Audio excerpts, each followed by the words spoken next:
Welcome to Transfer Centre. Now, Everton broke their transfer record to sign Gylfi Sigurdsson last week, but what are the chances of any more new faces at Goodison Park? Ronald Koeman will tell us. What are the chances of Lionel Messi leaving Barcelona? You'll get an answer from his former manager Pep Guardiola very shortly. And good morning. We can promise you the final 9 days will not be dull, and immediately we will go to PSG. Some serious intent from them once again in this window. We understand they've made an initial loan move for Kylian Mbappe, which includes Lucas Moura moving in the other direction. The proposal is a loan with an agreement to buy next summer. PSG, of course, are mindful of meeting UEFA's financial fair play rules following the world record signing of Neymar. We're told by well-placed sources that Monaco and PSG are far from an agreement at this stage, and they may not stop there. Sky in Italy are reporting that PSG are also in talks to sign Fabinho. If that happens, PSG are building quite a formidable side. Just over a week left of this window then, as we mentioned, and we're still no wiser as to where Diego Costa and how this saga plays out. Talks are ongoing for him to move back to Atletico Madrid. As of this morning, a compromise has not yet been reached, contrary to some reports in Spain. The extraordinary standoff has been described as a drama by those close to the player. Antonio Conte laughed off questions about him last week. Well, let's get immediate reaction. Sean Goater still with us there. Chelsea, can they afford to be missing a striker of the quality of Costa's? Well, as long as they perform well and keep winning games and get 3 points, then yes. But if they were to go 2 or 3 games and not win and not score goals, there'll be this question mark on why, when you've got a player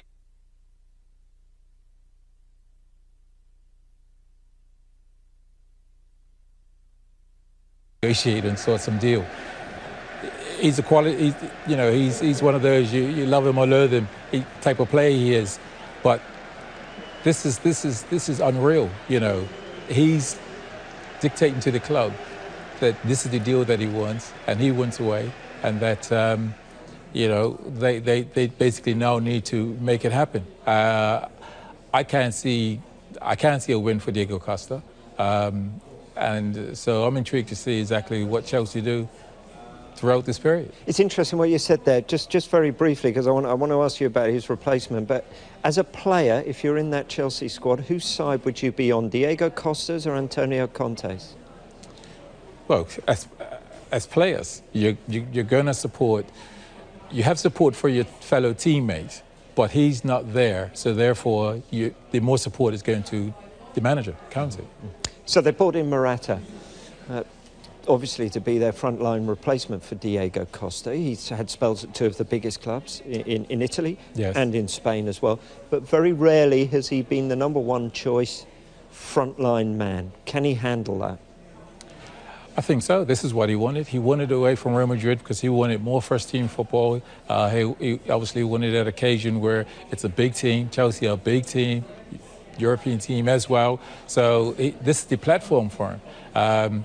He's having to adjust. It's a transition period here because he's having to adjust to Chelsea, the style, and the players are having to adjust to him as well. But I see it being a good match.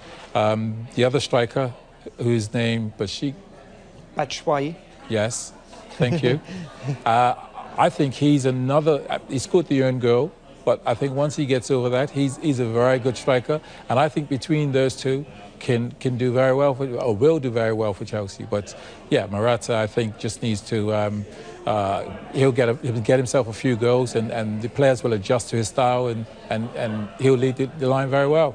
OK, let's go from attacking options to the case for the defence, and a defender who's been very much in demand. Here's Paul. Yes, Rob, we're told Virgil van Dijk trained with Southampton under-18s yesterday. He wants to leave the club, as we know. He handed in a transfer request and strongly criticised the club's management. Southampton have been adamant on this. They say he's not for sale. We await confirmation that centre-back Wesley Hoyt will be joining Southampton. That's what Lazio's sporting director said on Sunday, and whether that has any impact on any potential Van Dijk departure. Whose side are you on this one? Do you praise Southampton for staying strong, or if a player wants to leave, should he be allowed to leave? He's handed in a transfer request. Well, I'm Southampton because, as a club, because I mean, Van Dijk is just, and then all the clubs will be, oh, well, we've got to sell them. So I think Southampton's in the right to let this just simmer down, let him calm down a little bit, train a little bit with the reserves, and realize you can be here for another 6 months, you could be here for another year, but you're a Southampton player and you're going to be playing for Southampton. How does it feel as a player, though? Because to play devil's advocate here, yesterday Southampton said, Geordie Classy, we don't need you anymore, or those were the reports, you can go. So as a player, you can be told, right, you're out the door, whereas a player can't go, I want to go out the door. Yes, it's, I think, slightly different because Van Dijk, again, has got a number of years on his contract. So that for me is he was happy with that. A player that's been told to move on perhaps has a wind of that, has a sense of that because they're not playing as regular, and you sense that over the past season. It isn't something where you're playing regular one season and then the next season you're just automatically dropped. So I think that player would have sensed that, would have known, and would have seen it coming. So therefore his agent would be probably in the background working, trying to sort out some sort of a deal, which is a whole different scenario. OK, let's get more on that top box up there. Will Zlatan return? Question mark. Here's Paul. Yeah, Manchester United are doing OK without him, 2 4-0 wins, but Zlatan Ibrahimovic is closing in on a return to Old Trafford. Negotiations are ongoing for Ibrahimovic to extend his stay at the club. We're told there's not yet an agreement in place, and Jose Mourinho says they are discussing the possibility of him staying on. OK, what about that one? Negotiations are ongoing. Would you like to see him return to the Premier League and to Manchester United? Oh yes, I mean he's an exciting player. I mean he brings an aura about him even when he isn't playing. Some of the one-line statements, but he also backs it when he plays. And I think it's a shrewd signing because I was initially just sort of thinking, if Lukaku is injured, then what real physical presence do United have? And I think that having Zlatan will be a really good option for them in playing games in Europe and so on and so forth. So, and he delivers. He's a quality player and he delivers. So is he there as a backup to Lukaku, or can the two play in the same team? I think he'll be more for a backup. And I think there'll be games they could play together. I mean, at the end of the day, they're quality players. Lukaku possesses the pace that you require when you play with Zlatan. Because Zlatan, everyone knows it's going to be the feet, it's going to be in front of you. And Lukaku possesses that down the side pace to stretch teams. Yes,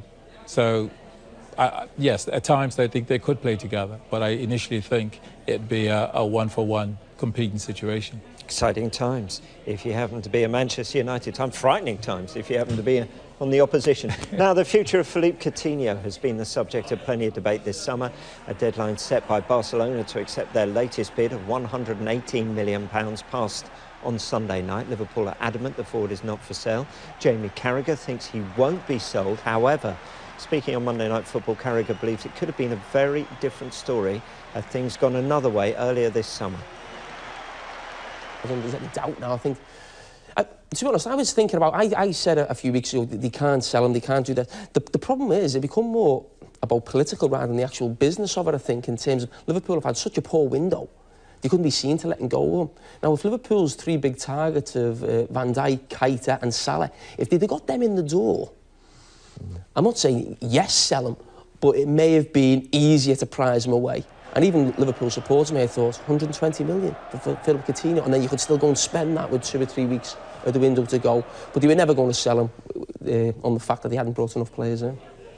Standoff or brinkmanship? What is this? Where do the two clubs go now? Well, I think Liverpool have, said it pretty clear. What's coming out from Liverpool is that they're not willing to sell him. In Barcelona, I think all the eggs are in that basket. They want Coutinho, and I personally think that Liverpool will be short. I think they'll be short to win the Premier League, and for me, I think they can do. It could be good business as to what they can do with that after Coutinho has moved on, if they accept it. Yeah, if he doesn't move on, is it important that Jurgen Klopp assesses how he'll react and his teammates react to the non-sale? because it could leave a bad taste, couldn't it? Yes, and that could probably knock Coutinho a month or two. And if you have a key player that's not quite at it for a month or two, you know, for Liverpool, that could be 9 to 12 points that Coutinho could have contributed to. And Liverpool can't afford 9 or 12 points. They just can't afford to lose 9 or 12 points. Summer's transfer window, but has he finished? Find out next.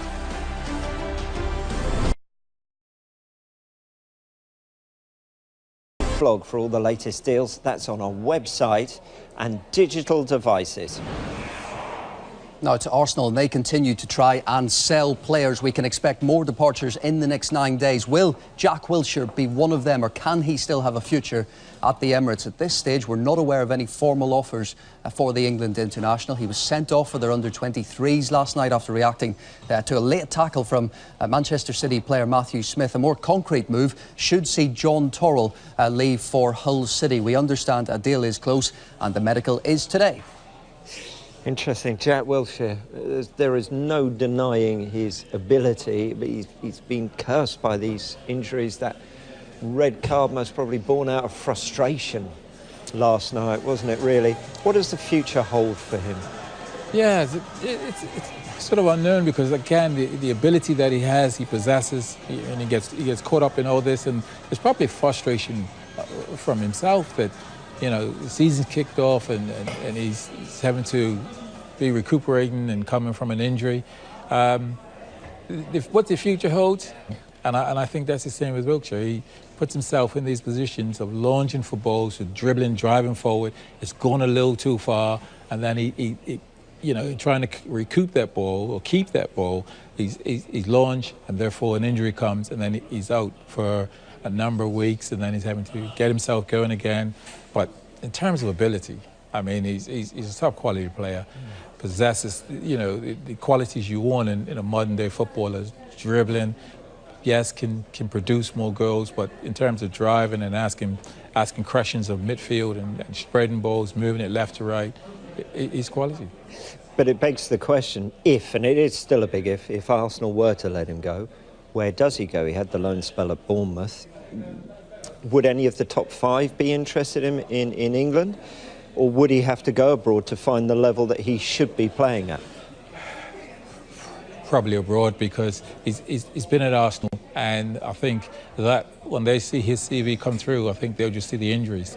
And they'll look and they'll know the quality of player he is, but they think, well, he's just had patches of being out. And I think what will probably be good for him is perhaps going overseas and knuckling down for a couple of seasons at a top club, and because again he's still a young player, so he can still, you know, resurrect sort of the career, if you like, go away, perform well for a few seasons, and then find himself back in the Premiership. But some of it is self-inflicted with the injuries.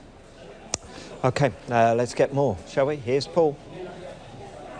Yeah, across North London, it appears Kevin Wimmer is on his way out of Tottenham following the arrival of Davinson Sanchez. Sanchez, of course, subject to a medical and a work permit as well. We understand West Brom bosses have sanctioned the purchase for a fee of £15 million of Wimmer to West Brom. Tony Pulis will now decide if he wants to push ahead with that deal. We understand Stoke manager Mark Hughes is still keen on Wimmer. Another source tells us Crystal Palace have now expressed their interest in the centre half. Now, if Wimmer does go to West Brom, the club will still fight to keep Johnny Evans. Could this be a pivotal week, one way or the other, for this potential transfer? Evans has been the subject of an £18 million bid from Manchester City, a bid that was rejected by West Brom. Tony Pulis said last week that he couldn't guarantee keeping his captain if an enormous offer is made. City are reportedly looking at alternative options should they fail to reach an agreement with the Midlands club before next Thursday's deadline. Now, Lionel Messi's buyout clause may be a staggering £275 million, but according to his former manager Pep Guardiola, someone could pay it. Asked whether Messi's buyout clause could be activated following Neymar's £198 million move to Paris Saint-Germain, here's what Pep had to say. I don't know. Someone might have, if they have the money, they want to spend it, might happen. Who knows? Love nothing better in football than putting 2 and 2 together and getting 5. Lionel Messi, if of all the English Premier League clubs who could afford him, Manchester City most probably would be the only one. Pep Guardiola, his former manager. There's a thought. Yes, it is, but I don't get excited because when Pep was at Barcelona, you just heard little bits that one of the reasons he left was because he knew he couldn't get Messi to continue doing what he was doing. Messi was doing it, as in the high press and winning the ball back and all of that, but was he able to have Messi continue doing that? Again, how true was that? Don't know. So, believe me, I would love for Messi to come to Man City, but again, I think it's 2 and 2 and getting 5. What about Johnny Evans? I think that'll be a good bit of business. I think he's an experienced player. I think he's good on the ball, and you know he's won things. So for me, the one thing I can see that Pep has learned from last season is he likes to play the 3 at the back, and that's moving perhaps Fernandinho or Yaya being in that 3. He's now looked at playing a defender, i.e. he's got Stones there. But I think where the problem ends up being is Stones is still learning and improving. And I think Johnny Evans is an experienced player that is also a good defender that can come into that fold and be competition. Would that be it for City, or would you still like to see more? For me, I always thought, even back last season, I thought that we don't perhaps have a plan B, and that's a big centre forward. To be able to, again, in a game, and say, okay, the last 10, 15 minutes, all when teams like Liverpool come in high press and other teams, that we can go into this player and play off of. Aguero is top quality, but again, we know we can't just throw the long ball into him, so we don't have that plan B. City have been big spenders, but they're not the only ones this window. Here's Paul. That's right, Rob. Have a look at just what Everton have brought in this summer so far, and it appears they're not finished. Ronald Koeman has been speaking about potential new signings. This is what he had to say after the draw with Manchester City last night. Finally, is the spending done now? I hope not. What else do you need? Now, okay, we are looking for a left-footed centre defender, maybe the backup for Leighton. With the injury of Funes Mori, we don't have any left-footed on that side behind as a backup of Leighton. That's an option, and also a striker, because I think even with the talent of Dominic and Ramirez, look to other squads, they have that number of players that if we need to make the next step, if we like to make the next step, we need a striker in as well. He's enjoying himself this window. Swansea have had a bid accepted by Hull for midfielder Sam Clucas. We understand it's £15 million up front and could rise to £16.5 million. Clucas was left out of Hull's defeat at Queen's Park Rangers last Saturday. His move will be worth more than £750,000 to League Two side Chesterfield, who sold him to Hull in 2015. Swansea left-back Stephen Kingsley is going the other way to Hull. Now, Newcastle are closely monitoring Sampdoria midfielder Dennis Praet after sending scouts to watch him in action. However, Rafa Benitez is understood to be under pressure to sell a number of players before investing in new recruits. Has represented Portugal at under 21 level. Let's bring you these pictures into us this morning, and that's a wonderful shot of Luke Shaw. Good to see him back in action. He's played 59 minutes for United's reserves last night against Swansea. He's recovering from ligament damage in his foot, and the injuries he has been through for such a young man. Good to see him out and training. Same could be said for Ashley Young as well. He played 59 minutes against Swansea last night as well. He's not played all season due to a hamstring problem, but looks to be stretching quite well out there this morning. And plenty for these two to debate. Not a bad start to the season for him, is it? Look, you can see Matic in the background as well. Lukaku and Jose Mourinho in close consultation out there on the training ground. Do you think Manchester United still have stuff to be done? Well, I think all managers always say, you know, they'd like another additional player. So there's probably a player out there they still want, I'm sure. You can never satisfy Jose Mourinho. Unfortunately, we have to be satisfied because our time has come to the end. Sean, lovely to see you. Pleasure as always, Rob. As always. Right, don't forget you can find out all about the latest deals in the Premier League and beyond in our dedicated transfer centre. Next show at 3 o'clock right here on Sky Sports News and at 7 and 10:30. But right